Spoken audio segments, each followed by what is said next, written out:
Krishna, Hare Hare, Hare Rama,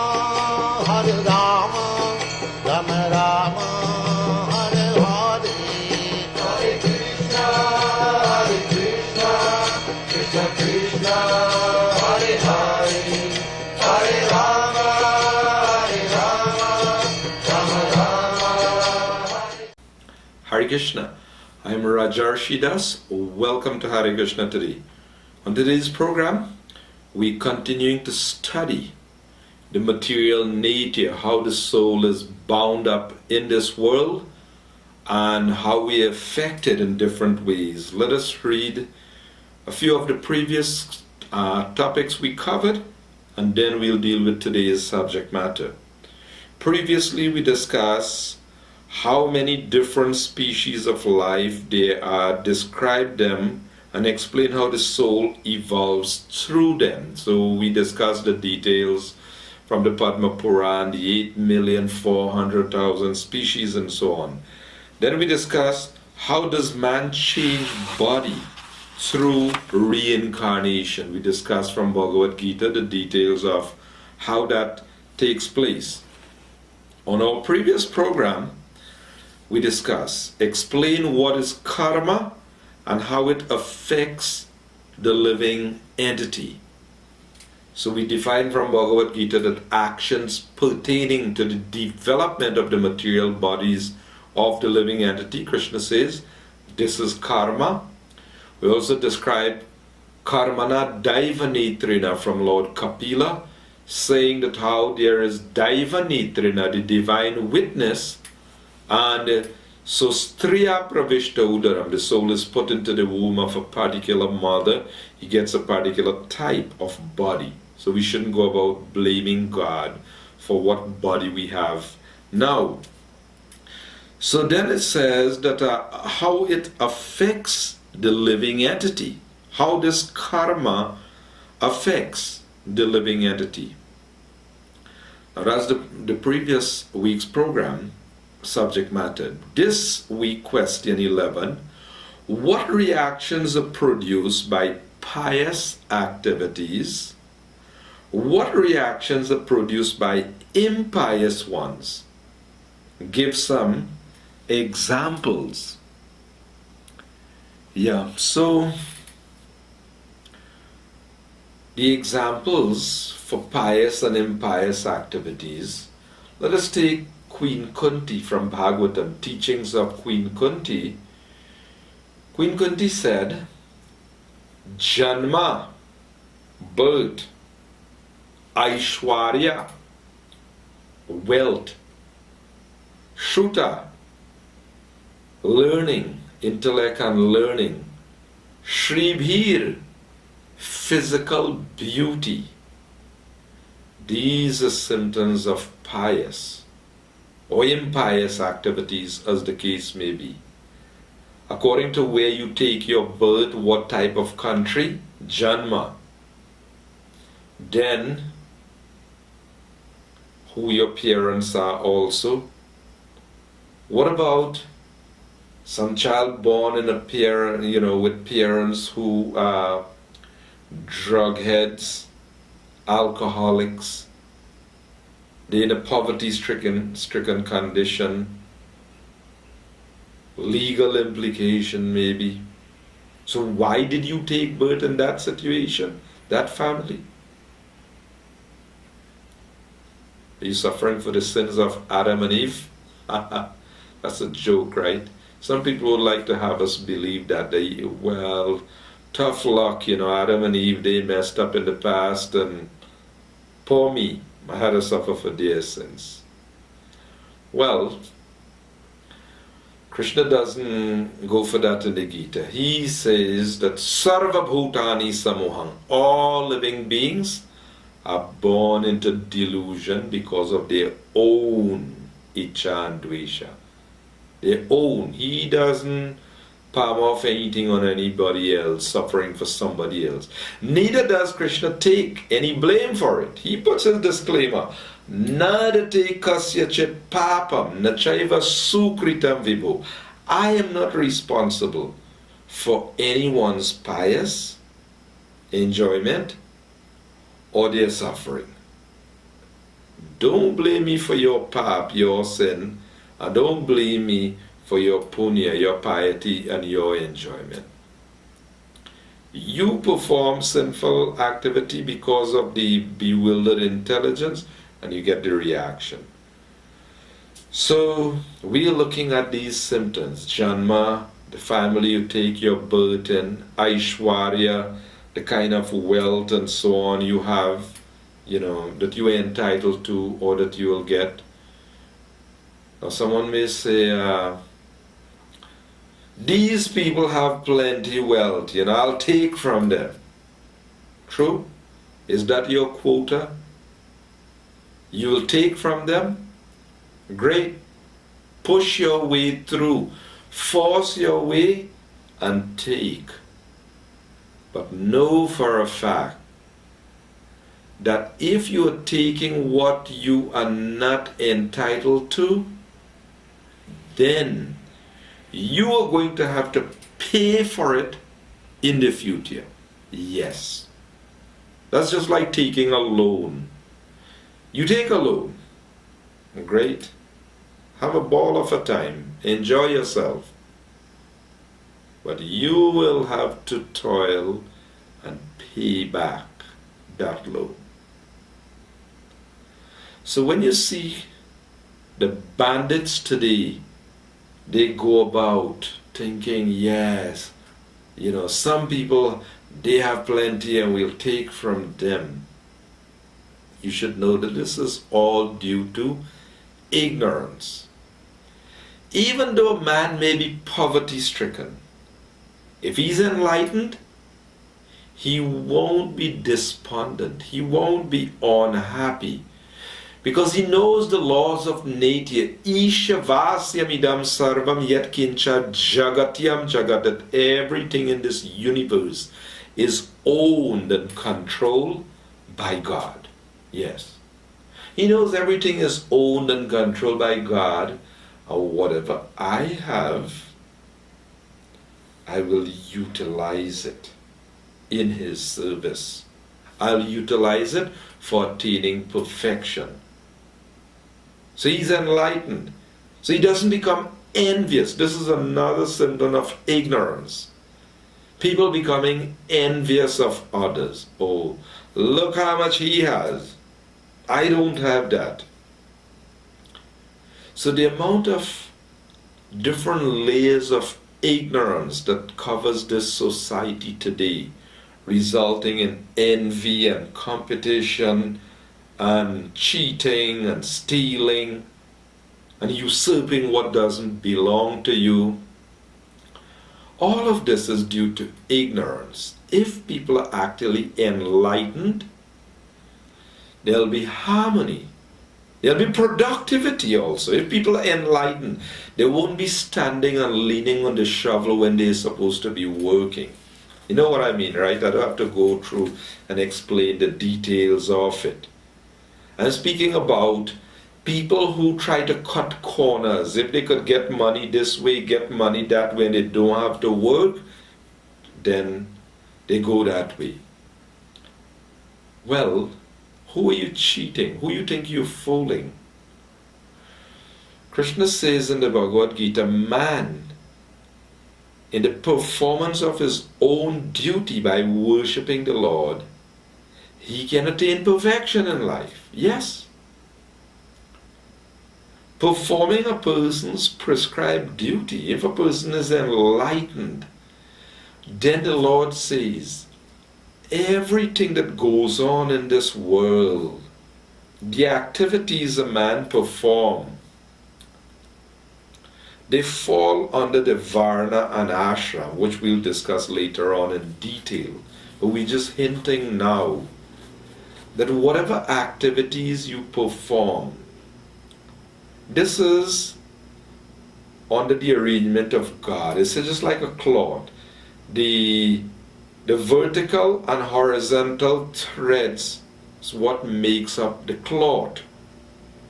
The Supreme Lord is the one who has designed the whole world. So when he says Chatur Varnyam Maya Srishtam, that these four divisions of human society were created by me. Those who were intellectuals, the priests, the teachers, and so on, if they function according to Krishna's direction, if the Kshatriyas, those who are supposed to protect the society, protect and serve as they say, if they do what they're supposed to do, the Vaishyas, the mercantile class, trade, banking, providing Krishi Goraksha Vanijam, plowing the land, food production, protecting the cows, if they do their duty, and if the Shudra, the laborer, performs his duty, everything will work harmoniously, everything will work great.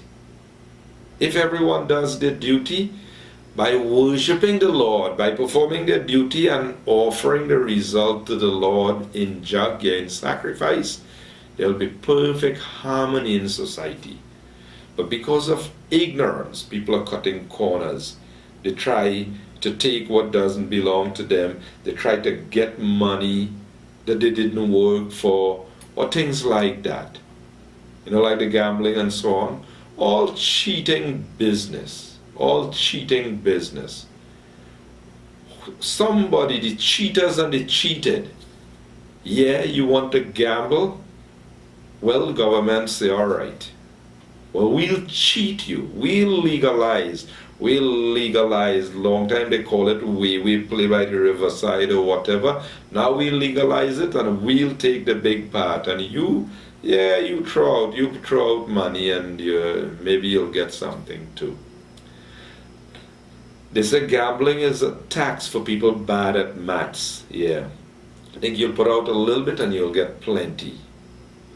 But we should work by the sweat of our brows. Karmanyeva dhikaraste ma phaleshu kadachana. You have a right to perform your prescribed duty. You don't create results. Leave that up to the Lord. He's our Father. He's the maintainer. We don't even have to go begging for bread.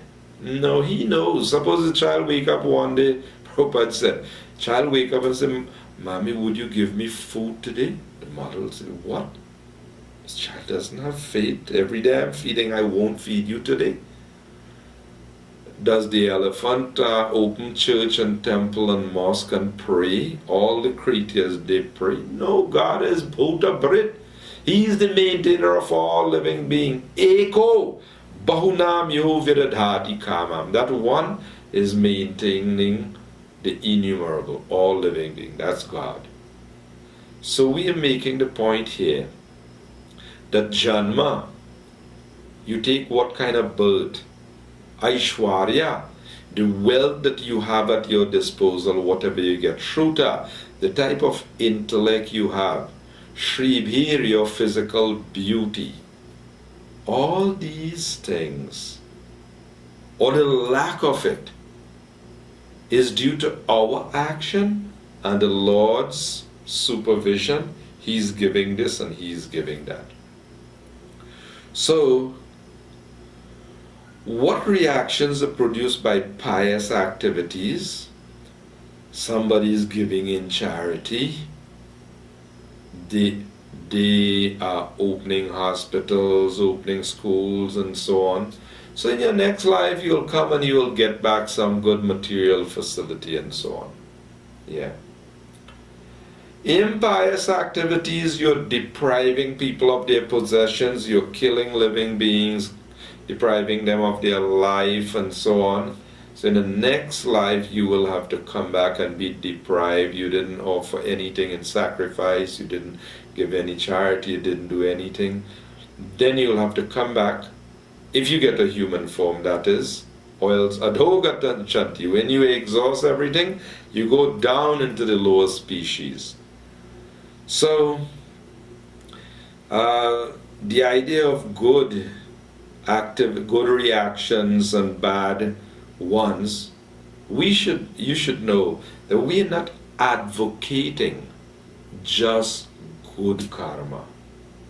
We're not saying Yeah, perform pious activities and you will come back and you will go to the heavenly planets and you will really have a beautiful or handsome body and you'll be able to enjoy life for thousands of years. That's there. You can come back in this world as a human being again and be wealthy. You can have this, you can have that, but we're not advocating that. That's for less intelligent people. Alpa Medhasa. Intelligent people, Krishna is saying, Yat Karoshi, Yadashnasi, Yat Jehoshi Dadas, yet whatever you do, whatever you eat, whatever you give in charity, whatever offerings, Mad Arpan, you do it as an offering to me. And when you do that, he says, Shubha Shubha Palairevam Mokshasi Karma Bandhane. When you do like that, you will be free. You will become free from the bondage to both Shubh and Ashubh Karma. Shubh means pious, pious result. And Ashubh means impious. You're confused, right? Krishna will free you from all of them. I don't want him to free me from the good result, the pious result. It's all right if he frees me from the Ashubh, the impious or the sinful reaction, but I don't want him to free me from the good one. So what do you want? To come back in this world again and get a beautiful body and have wealth at your disposal and have good intellect and good learning and be caught up in illusion again. Who is the attractive person born in a good family with good intellect and wealthy, who is not subjected to disease, old age, and death and the miseries of life? So Krishna's philosophy in the Bhagavad Gita is not some substandard prescription for second best. Gita and Bhagavad Dharma projita kaitava, it kicks out all this religious activities that are materially motivated. Gita and Bhagavad simply propounds the highest truth, reality distinguished from illusion for the welfare of all. Such truth uproots the threefold miseries. The standard of Sanatan Dharma or Bhagavad Dharma is getting the soul disentangled, free from this material nature. That is the standard of knowledge contained here. So, we're looking at karma and how it affects the living entities. So Krishna says in the Gita, in chapter 3, text 9, Yagyartat karma nonyatra loko yam karma bandhana tat artam karma kaunteya mukta sangha samachara. That work done as sacrifice, yagya, artha, work done as a sacrifice to Vishnu must be performed. Otherwise, karma bandhana. Work causes bondage in this world. So people are working, they say, well, I have to work, I have to live. True, you can't blame anyone for working, but not in ignorance. We should not work in ignorance.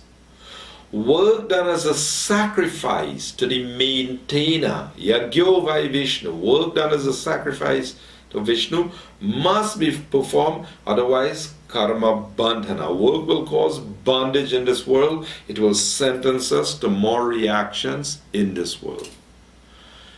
So, the prescription Krishna is saying, he's telling Arjuna the mode, how to work. Tasmat sarveshu kaleshu mamanu smara yudhyacha. Perform your prescribed duty of fighting with your mind fixed on me and the results surrendered unto me. He also said to Arjuna, Chetasa, this is in the 18th chapter, Chetasa sarva karmani, in all activities you just depend upon me. You work always under my protection. In such devotional service, you be fully conscious of me. But then he says, Machita sarva durgani. If you become conscious of me, you'll pass over all the obstacles of conditioned life. Mat prasada tarishasi, by my grace. But he said, nah, Shoshas, if you don't hear what I am saying, and you act out of a hankar, false ego, you get lost. So what is the next question? That's explain what is meant by devas. Devatas, demigods, give the names and activities of 5 demigods. So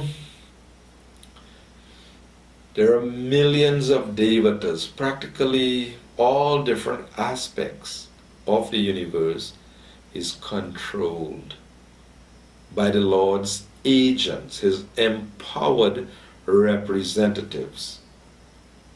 So we dealt with that in the past. Someone asked, but why God have to have so many representatives and so on? I don't understand that. If God is the supreme, he should be able to control the world by himself. He don't need servants and things like that. True. That's your opinion as to how it should be, but unfortunately or fortunately you are not God, right? This Christian was saying that.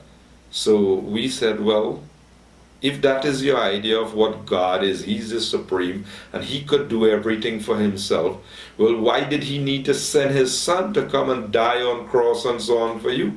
He should come himself. He's all powerful. He don't need the help of son either.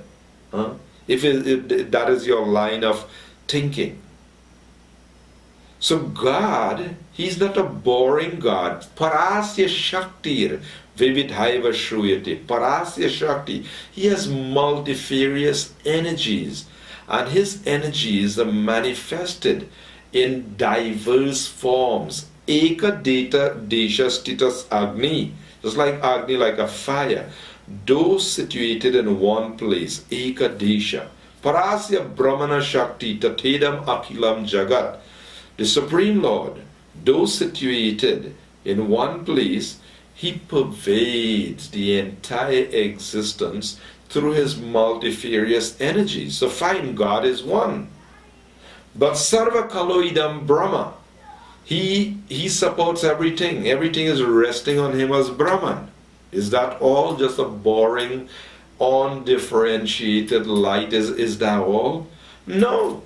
He's present everywhere as Paramatma, within every atom and within the heart of all living entities in a four-handed Vishnu form. But at the same time, he is the Father. Yes. Premanjana Charita Bhakti Vilochanina. When a person's eyes is anointed with prema, love, Jam Shama Sundarama Chintya Guna Swarupam, you can perceive that threefold bending form of Shama Sundar, that all beautiful, attractive personality. Yes. So anyway, what are the Devatas? They are the controllers. There is a rain god who is the king of the heavenly regions, Indra. There is Chandra, the moon god, Surya, the sun god, Yama, the lord of death, Varuna, the lord of the waters. So there are all these different varieties of gods. And these simply empowered representatives of the supreme controller. Krishna is Parameshwara and he is Deva Deva Jagatpati. He is the Lord of all the gods. So by understanding the Devatas and how they administer, how they supply the different necessities of this world, by understanding this, we would know that we are not independent. We are dependent, and according to our actions, they supply the necessities accordingly. So if people are not devotees of God, then they have obligation to make offerings to the Devatas, or else we are thief if we're just consuming. But Krishna says, yes to Atmaratir Eva said, but one whose life is one of jagya, one of sacrifice. His whole life is an offering to God. As Krishna says, Mam ekam sharanam vraja. If you surrender unto me only, then aham tuam sarvapa. You don't have to worry. I'll free from all sins. Ma shuchaha. So for intelligent people, they don't have to go worshipping millions of devatas. Because even for the devata worshippers, Krishna said they're less intelligent. Everybody's breathing every day. Who is doing Vayu Puja? Everybody is consuming, even to go to the toilet effectively and efficiently. Mitra, there's a devata controlling that also. So, if the Lord is not pleased with us, then, so the idea is that the Supreme Lord, He is the absolute controller and maintainer, and He's prescribing that we understand our eternal relationship with Him. So we will continue this subject matter. So we'll conclude here for today. I'm Rajarsi Dasa saying Hare Krishna, and do join us again next week for a continuing presentation.